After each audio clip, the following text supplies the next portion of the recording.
Hello, അപ്പോൾ purple ആപ്പിൽ നിന്ന് ഞാൻ കുറച്ച് പ്രൊഡക്റ്റുകളൊക്കെ മേടിച്ചിട്ടുണ്ട്. അപ്പോൾ നിങ്ങൾക്കും കൂടെ കാണിച്ചു തരാം കേട്ടോ. 946 രൂപയുടെ പ്രൊഡക്റ്റുകൾ ഞാൻ മേടിച്ചു. അതിൻ്റെ കൂടെ 2 ഫ്രീ ഗിഫ്റ്റുകളും കൂടെ ഉണ്ട് കേട്ടോ. അതും ഞാൻ നിങ്ങൾക്ക് കാണിച്ചു തരാം. സ്പീഡിൽ കാണിക്കുന്നത് വേറെ ഒന്നും കൊണ്ടല്ല, ഞാൻ അത് വീഡിയോ എടുത്ത് വന്നപ്പോൾ ഏകദേശം ഒരു 5-6 മിനിറ്റ് ആയിട്ടുണ്ട്. അപ്പോൾ അതുകൊണ്ടും കൂടെയാണ് ഞാൻ ഇങ്ങനെ സ്പീഡിൽ ഇത് കാണിച്ചു പോകണം കേട്ടോ. ഫസ്റ്റ് പ്രൊഡക്റ്റ് ഇതാണ് കേട്ടോ. ട്രെസ്മിയുടെ ഒരു കണ്ടീഷണറാണ്. ഞാൻ ഫസ്റ്റ് ടൈമാണ് യൂസ് ചെയ്യുന്നത്. അതുകൊണ്ട് എന്താണ് റിസൾട്ടും കാര്യങ്ങളൊന്നും എനിക്കറിയില്ല. രണ്ടാമത് വരുന്നത് ഒരു ബെറി ബ്രൈറ്റിൻ്റെ ഒരു സൺസ്ക്രീൻ ആണ് കേട്ടോ. ഞാൻ യൂസ് ചെയ്തത് UV എഡ്ജിൻ്റെ ഒരു സൺസ്ക്രീൻ ആയിരുന്നു. അപ്പോൾ എൻ്റെ സിസ്റ്റർ മേടിച്ച് അവളുടെ മുഖത്ത് നല്ല ബ്രൈറ്റ്നസ് കണ്ടപ്പോൾ ഞാൻ ഒന്ന് യൂസ് ചെയ്യാൻ വിചാരിച്ചാണ് കേട്ടോ ഇത് മേടിച്ചത്. അടുത്തത് വരുന്നത് ഗുഡ് വൈബ്സിൻ്റെ ഒരു ബീട്രൂട്ട് ലിപ് ബാം ആണ് വരുന്നത്. പിന്നെയുള്ളത് നമ്മുടെ NYBയുടെ ഒരു സ്റ്റോപ്പ് ക്രീമാണ്. ഞാൻ കുറേ വീഡിയോസിൽ കണ്ടിട്ടുണ്ട്. അപ്പോൾ മേടിക്കുന്ന ആഗ്രഹം കൊണ്ട് മേടിച്ചതാണ്. ലാസ്റ്റ് വരുന്നത് നമ്മുടെ ആപ്സ് ഗുഡ്നസിൻ്റെ സാൻഡൽവുഡ് പൗഡർ ആണ് കേട്ടോ. അപ്പോൾ ഇത്രയും സാധനങ്ങളാണ് കേട്ടോ ഞാൻ ക്യാഷ് പേ ചെയ്തിട്ട് മേടിച്ചത്. ഇത് നമ്മൾ കാണാൻ പോകുന്നത് എനിക്ക് അതിൻ്റെ കൂടെ ഫ്രീ കിട്ടിയ സംഭവമാണ് കേട്ടോ. ഇതാണ് കേട്ടോ, ഈ ഒരു ലിപ്സ്റ്റിക് ആണ്. ഈ ഒരു ലിപ്സ്റ്റിക് ഞാൻ ട്രൈ ചെയ്തു കേട്ടോ. എനിക്ക് ഇഷ്ടപ്പെട്ടില്ല. ഇത് എൻ്റെ ചുണ്ടിൽ ഞാൻ ഇട്ടിട്ട് കാണാം, ഒരു സ്റ്റിക്കി ഒരു ടൈപ്പാണ്. പക്ഷേ എനിക്കെന്തോ ഇഷ്ടപ്പെട്ടില്ല. ദെൻ നെക്സ്റ്റ് വൺ വരുന്നത് ഈ ഒരു പൗച്ചാണ്. ഇത്രയും സാധനങ്ങൾ മേടിച്ചതിൽ വെച്ചിട്ട് എനിക്ക് ഇഷ്ടപ്പെട്ട ഒരു സാധനമാണ്. ഫ്രീ കിട്ടിയതാണെങ്കിലും എനിക്ക് ഭയങ്കരമായിട്ട് ഇഷ്ടപ്പെട്ടു. നല്ല ക്വാളിറ്റി സാധനമാണ്.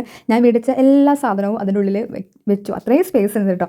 എനിക്ക് ഇതുപോലത്തെ ഒരു സംഭവം ബാഗ് മേടിക്കാൻ കുറേ കാലമായിട്ട് ആഗ്രഹമുണ്ട്. അപ്പോൾ ഫ്രീ കിട്ടിയപ്പോൾ ഭയങ്കര താങ്ക്സ് പർപ്പിളിനോട്. ഇതിൽ ഏതെങ്കിലും പ്രൊഡക്റ്റിൻ്റെ റിവ്യൂ നിങ്ങൾക്ക് കാണാൻ ആഗ്രഹം ഉണ്ടെങ്കിൽ ഒന്ന് കമൻറ്റ് ചെയ്യണേ. ഞാൻ അതിൻ്റെ റിസൾട്ട് പറയാം.